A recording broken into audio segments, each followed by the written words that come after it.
बिस्मिल्लाह। तो ऑलराइट। हमें कल हमारी स्कूल से छुट्टी है सर। नहीं नहीं, आपकी नहीं है छुट्टी। मैं तो आऊंगा। अच्छा चलो, करें। The diagram shows the circle C1 touching a circle C2 at point X. The circle C1 has center A and radius 6, and circle C2 has center B and radius 10. Points D and E lie on C1. तो ठीक हो गया। And फिर वो कहता है कि या D E is parallel to A B. तो डी इसके पैरेलल है। D A X is pi by 3 radian, ये वाला angle D A X is pi by 3, and angle E B X is theta radians. काफी लंबी कहानी बता दी उसने।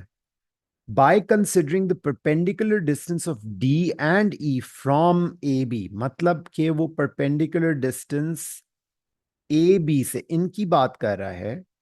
Show that the exact value of sine theta, वो कहता है साइन थीटा की वैल्यू, साइन साइन थीटा तो इस तरफ है। साइन ऑफ थीटा, अगर मैं इस लेंथ को y बोलूं तो I will say that sine theta is equal to y/10।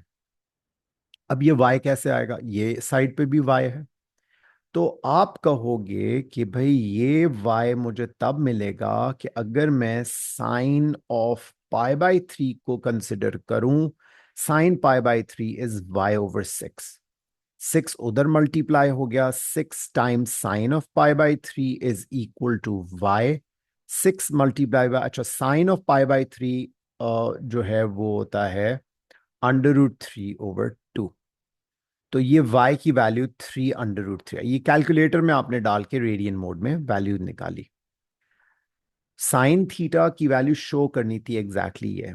तो साइन थीटा हमारे पास था y/10, तो y था 3√3/10, और theta is equal to sine inverse 3√3/10। याद रहे कि ये कहाँ से आया, ये हमारे पास साइन थीटा जो हमने पहले कंसिडर किया था उसकी वजह से हमने y को निकाला है और फिर वापस प्लग इन किया है। तो ये पार्ट प्रूफ हो गया। फिर कहता है find the perimeter of the shaded region. इस रीजन के तीन कॉर्नर्स हैं। एक स्ट्रेट लाइन डीई, एक आर्क डी एक्स, और एक आर्क ई एक्स। जो आर्क ई एक्स है that is R theta. R is 10, theta is the value sine inverse of 3√3/10। वो थीटा की वैल्यू थी। तो ये आप थीटा की जो भी आपने न्यूमेरिक वैल्यू निकाली है उसको आप इस आर्क 10 से मल्टीप्लाई करके ई एक्स निकाल सकते हैं। सिमिलरली आर्क जो डी एक्स है वो निकालने के लिए आपने रेडियस 6 यूज किया और एंगल π/3 रेडियंस यूज किया। 3 1 3 2 तो ये आपके पास 2 पाई आपके पास आ गया आर्क लेंथ डी एक्स। ये चीज भी हो गई। अब आ जाता है DE. DE is the tricky part. DE को अगर नीचे मैप ना करें तो कहानी आपको समझ में नहीं आती।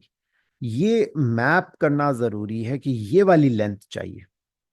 ये लेंथ तब पता चलेगी जब ये छोटी लेंथ इधर की बेस ऑफ दिस ट्राइंगल, अगर हम इसको x बोल दें और इसको z बोल दें या कोई भी नाम देना चाहें, और ये बेस निकल आए, ये दो साइडें निकल आए ट्राइंगल की, तो तब आपके पास कहानी आसान हो जाती है। क्यों? क्योंकि आपको ए बी पूरी एंटायर लेंथ पता है कि ये रेडियस 6 और ये रेडियस 10 के बराबर, मतलब टोटल 16 लेंथ है। उस 16 लेंथ में से आपने ये वाली बेस ऑफ दिस ट्राइंगल और ये वाला base of this triangle minus करना है, तब जाके आपको डीई लेंथ मिल जाएगी। सो आई रिपीट दिस, डीई निकालने के लिए हम ए बी में से ये लेंथ माइनस कर रहे हैं।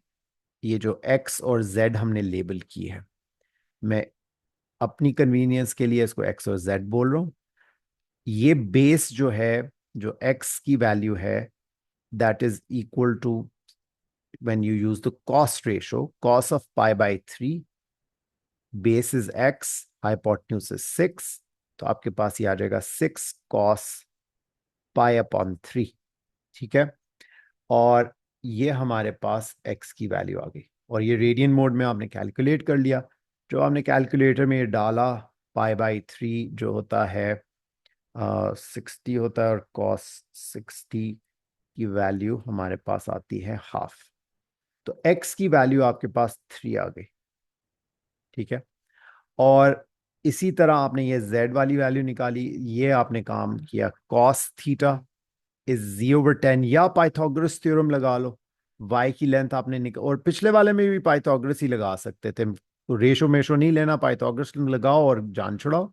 आई थिंक पाइथागोरस लगा के जान छुड़ाना ज्यादा बेहतर है, तो इसमें पाइथागोरस लगा देते ताकि थोड़ा जरा हमें प्रैक्टिस हो जाए। हाइपोटेन्यूज स्क्वायर हो गया 10 स्क्वायर्ड, माइनस परपेंडिकुलर हो गया 3 √3 squared, whole under root. So this is 100. Square will go on 3, which will make it 9, and it will go on square root 3, which will make it 3. Square root गायब हो जाएगा, तो 100 में से 27 minus करेंगे। 100 में से हमने 27 माइनस किया, और हमारे पास 83 का अंडर रूट ये लेंथ आ गई। और 70 नीचे क्या हुआ, यही है 70 क्या, 73 से 73। Thank you for correcting, 73। तो ये 70 अंडर रूट 73 ये लेंथ आ गई, और अंडर रूट ये जो भी लेंथ की कितनी बन रही थी, जो भी कैलकुलेट किया 3 बन रही थी सर, दिस वाज जस्ट 3। तो बीच की लेंथ आपके पास आ जाएगी डीई की, और वो मैं लिख देता हूं कहीं साइड पे। तो डीई की length is 16 minus 3 plus under root 73। You got this? ये आपके पास लेंथ आ गई डी की, और उसको आपने आर्क लेंथ से जो हमने यहां पे निकाली हुई है ऐड कर दिया। So final answer is 2 pi, which is arc length dx, then 10 times the whatever this value is, sine inverse की 10 times that value, कैलकुलेटर में डाल लें आप, 303/10 प्लस दिस डीई वैल्यू जिसको हमने निकाला है 16 माइनस 3 प्लस अंडर रूट 73। सो ये काम सारा आप कैलकुलेटर से करें, और 16.2 आंसर आना चाहिए हमारे पास। ठीक हो गया? Is that clear? I hope.